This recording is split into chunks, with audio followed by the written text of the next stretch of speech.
Salam sejahtera untuk kita semua. Pelajaran Sekolah Sahabat dengan tema utama Surat Efesus, pelajaran ke-14, Efesus dalam hati. Sahabat petang. Ayat hafalan Efesus 2 ayat 8-10. Sebab karena kasih karunia kamu diselamatkan oleh iman. Itu bukan hasil usahamu, tetapi pemberian Allah. Itu bukan hasil pekerjaanmu. Jangan ada orang yang memegahkan diri, karena kita ini buatan Allah, diciptakan dalam Kristus Yesus untuk melakukan pekerjaan baik yang dipersiapkan Allah sebelumnya. Ia mau supaya kita hidup di dalamnya. Pengunjung di London menaiki London Eye seperti sebuah atraksi putaran kincir. Dari ketinggian 450 kaki di atas sungai Thames, Anda dapat melihat semuanya: Big Ben, gedung parlemen, dan banyak istana dan katedral bersejarah. Bagi sarjana perjanjian baru Nicholas Thomas, Tom Wright, surat kepada jemaat di Efesus memiliki kaitan dengan surat-surat Paulus yang lain seperti London Eye. Surat ini bukan yang terpanjang atau terlengkap dari semua tulisannya, tetapi menawarkan pemandangan yang menakjubkan. Dari sini, saat roda berputar, Anda mendapatkan pandangan dari atas terhadap satu tema ke tema lainnya. Di Efesus, Paulus tidak berfokus pada isu-isu yang menjadi perhatian lokal. Surat itu berbunyi seolah-olah Paulus berbicara kepada orang percaya di mana saja dan gereja-gereja Kristen dimanapun mereka berada. Nuansa abadi surat itu memungkinkan pemandangan menakjubkan yang Paulus tawarkan untuk menguasai dunia dan pemikiran kita sendiri. Saat kita meninjau setiap bab, mari kita ingat pertanyaan ini. Kebenaran penting apakah yang tertanam dalam Efesus yang harus terus membentuk kehidupan kita sebagai orang percaya? Adapun ringkasan dan tema pelajaran yang akan kita pelajari sepanjang minggu ini. Sementara surat Efesus adalah kunci utama untuk surat-surat Paulus lainnya, pelajaran pekan ini adalah kunci utama yang membuka seluruh pelajaran tentang surat Efesus sebagai berikut. Bagian hari Minggu merangkum pandangan Paulus yang menakjubkan tentang rencana penciptaan dan penebusan Allah yang kekal dan historis. Bagian hari Senin merangkum Efesus pasal 2 yang secara grafis menggambarkan keadaan dosa dan kematian umat manusia yang suram, keadaan tanpa janji, tanpa harapan, tanpa Kristus dan tanpa Allah di dunia. Tetapi Paulus dan Alkitab secara umum tidak berakhir dengan penggambaran yang suram ini. Sebaliknya, ia merinci elemen-elemen dasar Injil, misteri Allah yang membawa pengharapan bagi umat manusia di dalam dan bersama Kristus. Allah membangkitkan kita dan meninggikan kita ke tempat kudusnya di surga.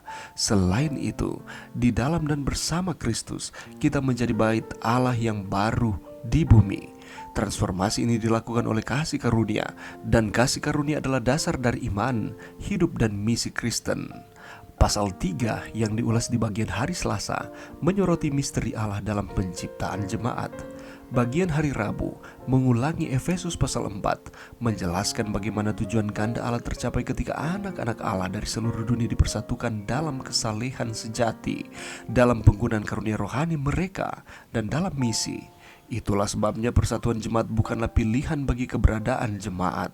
Sebagaimana ditekankan pada bagian hari Kamis, mengulas Efesus pasal 5, persatuan tidak dapat dicapai tanpa meninggalkan kesombongan kita atau aku di masa lalu. Persatuan terwujud hanya ketika kita menerima identitas baru kita dan berjalan di dalam Kristus. Transformasi mendalam di dalam Kristus ini juga akan memengaruhi semua aspek kehidupan manusia kita, termasuk keluarga kita, yakni suami, istri, dan anak-anak, masyarakat atau kelompok masyarakat dan kelas sosial, dan kehidupan pribadi kita masing-masing. Bagian hari Jumat di dalam Efesus pasal 6 memanggil kita untuk melihat jemaat sebagai pasukan tentara yang dinamis dan bersatu, diperlengkapi dengan baik untuk misi pertempuran yang mewartakan Injil perdamaian dari Allah. Hanya kedamaian diri dan di dalam Kristus yang akan menjamin kesuksesan dan kehidupan kita. Kemenangan dijamin di dalam Kristus. Keberhasilan kita hanya bergantung pada apakah kita akan mempertahankan dasar kita untuk benar-benar percaya pada kemenangan Kristus dan bertindak di atasnya. Di dalam pelajaran pekan ini adalah rangkuman dari seluruh surat Efesus, upaya untuk menyoroti dan menyatukan semua tema utamanya. Saudaraku, sepanjang minggu ini kita akan mempelajari pelajaran yang terakhir atau pelajaran yang ke-14 dari keseluruhan pelajaran kita dengan tema utama surat Efesus. Kita akan belajar bersama-sama dan kita akan kembali diingatkan bahwa kita diberkati di dalam Kristus. Apapun masa lalu kita, apapun latar belakang kita, apapun pekerjaan kita, ketika kita datang kepada Tuhan, maka kita adalah umat-umatnya. Kita diberkati di dalam Kristus. Kita ditebus dan kita adalah umat Allah.